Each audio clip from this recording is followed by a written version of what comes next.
और ये जो भागीदारी की बात करते हैं इंस्टीट्यूशंस में कि जजेस ओबीसी नहीं है, मीडिया में ओबीसी का रिप्रेजेंटेशन कम है, इसको आप कैसे देखते हैं?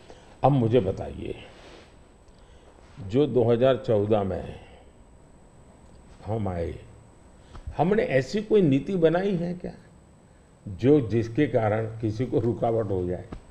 तो ये उनके पाप है, उनके पापों को देश भुगत रहा है।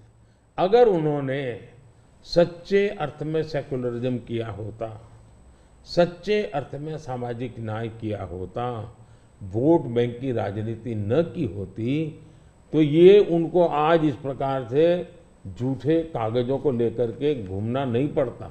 जी। मुझे विश्वास है कि 10 साल से मैं जो कर रहा हूँ, स्थिति ऐसी आएगी कि जितनी बातें हैं उनका जवाब हम ही देंगे, कर के देंगे, हर एक को योग्य न्याय देंगे। आज हमारे पहले देश के राष्ट्रपति आदिवासी कैसे बनी हुई? हमारी सोच के कारण बनी। हमें 3 बार राष्ट्रपति बनाने का मौका आया, एक बार अटल जी के समय, 2 बार मेरे समय। पहली बार हमने किसको बनाया? माइनॉरिटी को बनाया, जी बिल्कुल। अब्दुल कलाम जी को बनाया। मुझे मौका मिला पहला तो किसको बनाया? दलित को बनाया। दूसरा मौका मिला तो किसको बनाया? आदिवासी महिला को बनाया। तो ये हमारे आचरण से पता चलता है कि हमारी सोच क्या है। जी। मोदी जी, आपने एक बात और कही है और इसको मैं एक लंबे सवाल से भी जोड़ना चाहता हूँ। आपने कहा है कि अगर इनका गठबंधन जो है सरकार बनाएगा तो ये पीएम बाय रोटेशन होगा। ये डिसाइड नहीं कर पा रहे हैं कि किसको पीएम बनाएंगे, तो एक साल के लिए सब लोग पीएम बनेंगे। सवाल मेरा थोड़ा बड़ा है। सवाल ये है कि क्या आपको लगता है कि जिस स्टेज में इंडिया का जो डेवलपमेंट स्टेज है उसमें कोएलिशन गवर्नमेंट काम करेगी या एक स्टेबल गवर्नमेंट ज़्यादा इफेक्टिव होगी? 2 अलग अलग सवाल है। जी। देखिए, आप कांग्रेस का कैरेक्टर देखिए। उनके यहाँ राजस्थान में पार्टी के अंदर आंतरिक संघर्ष था, तो उन्होंने फॉर्मूला बनाई 2.5 साल मुख्यमंत्री की।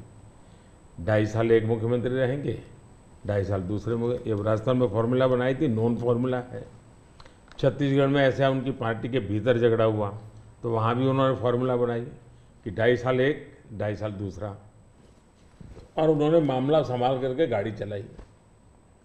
और ये भी सच्चाई है कि 2.5 साल के बाद वो मुकर गए। जी। यानी खुद की पार्टी के साथ धोखा किया, खुद की पार्टी के अंदरूनी धोखा करने की उनकी प्रवृत्ति, वो तो एक। इसका मतलब ऐसी फॉर्मूला कांग्रेस के दिमाग में होना ये प्रूवन है उसमें। और मैंने अभी कहीं मीडिया में पढ़ा कि उनकी कोई छोटी सी मीटिंग हुई थी, मीडिया में पढ़ा मैंने, और उसमें ये कहा कि भाई अब आज के स्थिति जब मोदी बार बार पूछ रहा है भाई इतना बड़ा देश किसको सुपुर्द करे, आपका नाम तो होना चाहिए ना, इतना बड़ा आप किसी का भी नाम दीजिए, जी।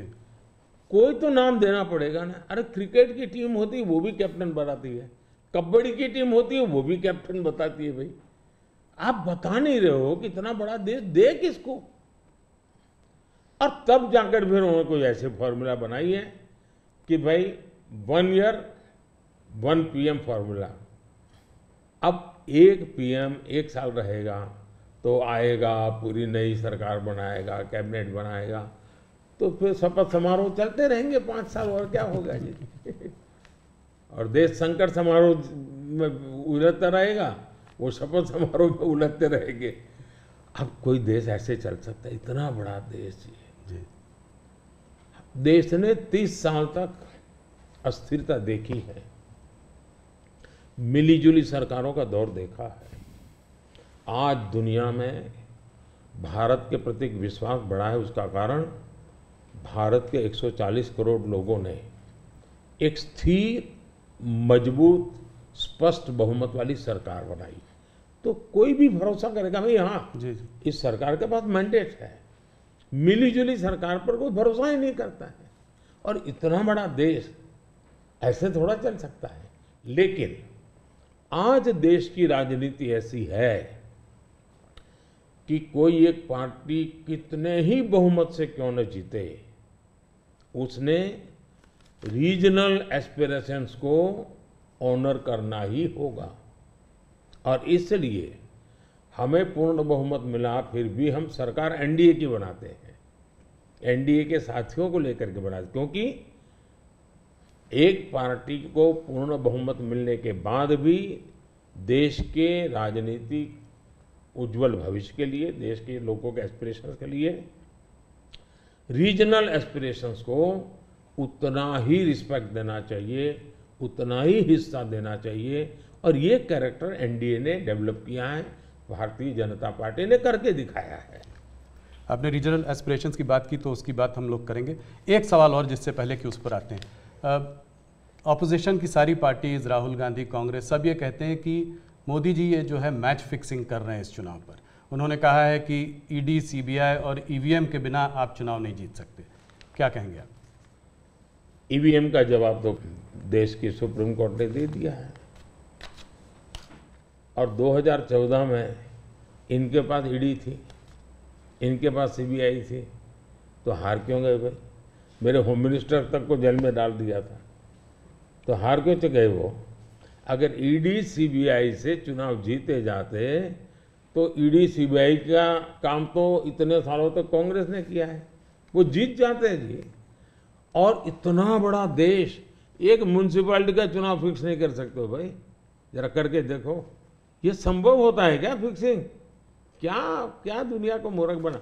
लेकिन दुख इस बात का है कि ऐसी बातें करने वालों को आप मीडिया के लोग उनको पूछने के बजाय हमको पूछते हो।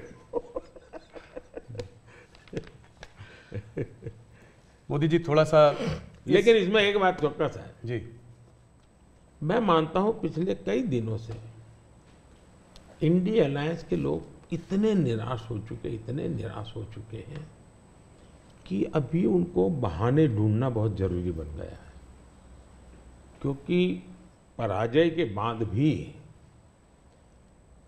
लोगों के सामने जाने के लिए उनको इसलिए मैं समझता हूँ शायद वो अभी से ये सारे तर्क ढूंढ रहे हैं कि पराजय के तर्क क्या होंगे, शायद उसी की उनकी इंटरनल एक्सरसाइज है ये। मोदी जी दो स्टेट्स अहम हैं इस चुनाव में, एक है कर्नाटका और एक है महाराष्ट्र। कर्नाटका जहां पे अभी आपकी हार हुई थी विधानसभा के चुनाव में, और महाराष्ट्र इसलिए क्योंकि वहां पर एक अजीब सी खिचड़ी बनी हुई है, दो पार्टियां टूटी हैं। मेरे दो साथी मेरे साथ हैं, सबसे पहले शुरुआत करते हैं कर्नाटका से। तो हरिप्रसाद जी जो हमारे वहाँ के एडिटर हैं वो आपसे कुछ सवाल पूछना चाहते हैं। हरिप्रसाद जी स्वागत है आपका।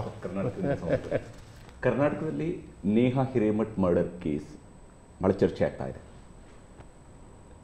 Neha killed inside the campus by Fayaz. Even JP Nadda ji rushed to her house. आप क्या सोच रहे हैं, ये अभी ये फोकस शिफ्ट हो रहा है क्या? कर्नाटक का चुनाव का फोकस ऐसे इश्यूज को शिफ्ट हो रहा है? देखिए, नड्डा जी का कार्यक्रम वहाँ चल रहा था और इतनी बड़ी घटना घटी थी,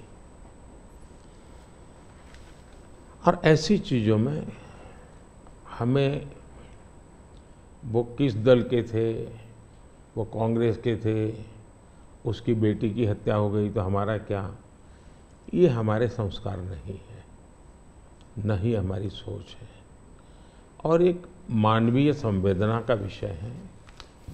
और मैं मानता हूँ कि अच्छा हुआ अध्यक्ष जी ने इतनी चुनाव की आपाधापी में भी उनके सांत्वना देने का प्रयास किया है। ये पूरी तरह मानवीय व्यवहार है। मैं भी अब मैं बताता हूँ कि शायद कौन सा चुनाव है मुझे याद नहीं है, लेकिन राहुल जी का कहीं पर हवाई जहाज में कुछ गड़बड़ हुआ तो मुझे पता चला, तो मैंने तुरंत उनको फ़ोन किया। मैंने कहा भाई आपको कुछ दिक्कत हुई है, क्या हुआ है? ये हमारा कर्तव्य बनता है। मैं गुजरात का मुख्यमंत्री था और दमन में मैडम सोनिया जी, फिर हमारे अहमद पटेल साहब, वो सारे लोग, उनका हेलीकॉप्टर एकदम से क्रैश कर गया। मुझे पता चला, मैंने तुरंत फ़ोन किया। मैंने कहा मैं यहाँ से आपको एयर एम्बुलेंस भेजता हूँ। तो अहमद भाई ने मुझे कहा नहीं, अभी बिल्कुल हम लोग सलामत है। ये बात ठीक है, हेलीकॉप्टर को नुकसान हुआ है, लेकिन हमें कुछ तकलीफ नहीं हुई है। एक बार सोनिया जी काशी गई थी इलेक्शन कैंपेन में, और वहाँ उनको तबीयत एकदम ख़राब हो गई, तो मैंने तुरंत यहाँ से सबको भेजा। मैंने कहा भाई देखो क्या मामला है, या तो हवाई जहाज दो उनको। तो ये एक तो मेरे संस्कार भी हैं, और मैं मानता हूँ कि ये राजनीति से परे होते हैं चीज़ें। तो मेरे लिए किसी भी परिवार में आपत्ति आ जाए, ये हमारा राजनीति से ऊपर उठ करके ही व्यवहार होना चाहिए। ಕನ್ನಡಿಗರ ಮೆಚ್ಚಿನ ನಿಮ್ಮ ನ್ಯೂಸ್ 18 ಕನ್ನಡ ಈಗ ವಾಟ್ಸ್ಆಪ್ನಲ್ಲಿಯೂ ಲಭ್ಯ. ಕರ್ನಾಟಕ ಮತ್ತು ದೇಶ ವಿದೇಶದ 360 ಡಿಗ್ರಿ ಸುದ್ದಿ ವಿವರವನ್ನ ನೀವು ನಿಮ್ಮ ಕೈ ಬೆರಳುಗಳಲ್ಲಿಯೇ ಪಡೆಯೋದಿಕ್ಕೆ ಈ QR ಕೋಡ್ ಅನ್ನು ಸ್ಕ್ಯಾನ್ ಮಾಡಿ. ನಮ್ಮ ಚಾನೆಲ್ ಅನ್ನು ಫಾಲೋ ಮಾಡಿ, ನೋಟಿಫಿಕೇಶನ್ ಆನ್ ಮಾಡಿ.